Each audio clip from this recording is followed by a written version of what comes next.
బీసీల కునగణన చేయాలంటూ హైదరాబాద్ గాంధీ ఆసుపత్రిలో బీసీ ఆజాదీ యూత్ ఫెడరేషన్ చేపట్టిన నిరసన దీక్ష 5వ రోజుకు చేరుకుంది. వీరి ధర్నాకు మాజీ MP Boora Narasaiah Goud, BJP OBC Morcha అధ్యక్షులు ఆనంద్ గౌడ్ సంపూర్ణ మద్దతు తెలిపారు.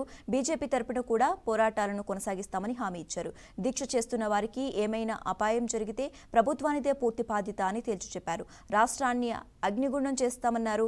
దేశంలో కులగణన చేయాలంటున్న రాహుల్ గాంధీ తెలంగాణలో ఎందుకు చేయటం లేదని ప్రశ్నించారు. దీనిపై రాహుల్ స్పందించాలని డిమాండ్ చేశారు. బీసీల కోసం పోరాటం చేస్తుంటే అణిచివేతలు చేసేటువంటి ప్రయత్నం చేస్తున్నటువంటి రేవంత్ రెడ్డి వారు గుర్తుపెట్టుకోవాలా. మీకు వేరే గత్యంతరం లేదు. తప్పకుండా మీరు మాట ఇచ్చినటువంటి దాన్ని మేము అడుగుతున్నాం కదా. కొత్త కోరికలు కాదు, కొత్త డిమాండ్లు కాదు. కాబట్టి దయచేసి వెంటనే స్పందించి మీరు ఇచ్చినటువంటి మాట నిలబెట్టుకోవాలా. ఆల్రెడీ మీరు ఇచ్చినటువంటి కామారెడ్డి డిక్లరేషన్లో సంవత్సరానికి 20,000 కోట్ల బడ్జెట్ ఇస్తా అన్నారు.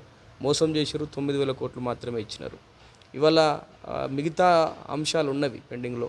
అందులో స్థానిక సంస్థల వాటా అనేది 42% పెంచుతానటువంటిది ముందున్న జరగబోతూ ఉన్నది. కులగణన కూడా చేస్తేనే అది చేయాల్సి ఉన్నది. ఈ అన్నిటి విషయంలో స్పష్టమైనటువంటి ఆలోచన చేసుకున్నాకనే కదా మీరు ఇచ్చినటువంటిది.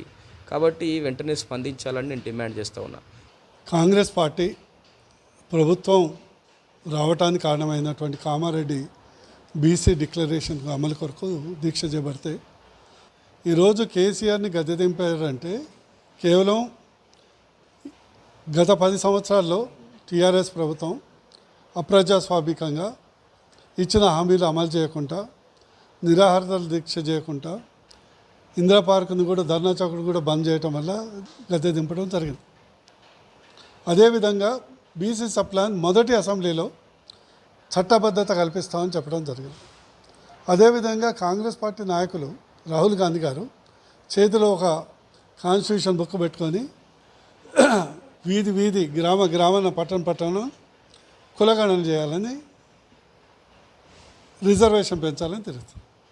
ఇదే రాహుల్ గాంధీ గారు, ఇదే కాంగ్రెస్ ప్రభుత్వం ఏదైతే ప్రకటించి కులగణన చేస్తాం, రిజర్వేషన్ పెంచుతాము బీసీలకు అని చెప్పి ఈరోజు దాదాపు 8 నెలలైనా కాలయాపన చేస్తుంది.